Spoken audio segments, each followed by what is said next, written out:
How to adjust iPhone camera settings for best quality. To get started, first of all go ahead and open up the Settings application on your phone.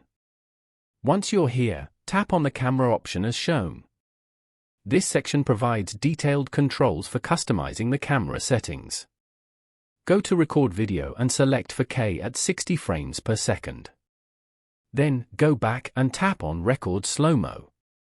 Over here, select 1080p HD at 240 frames per second. After that, go to Record Cinematic and select 4K at 30 frames per second. Then, go to Formats and select High Efficiency to reduce file size.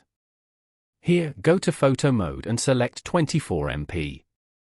Also, turn on the Resolution Control feature located below as shown.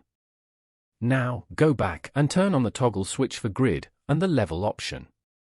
Following these steps, you can easily adjust camera settings for best quality on an iPhone.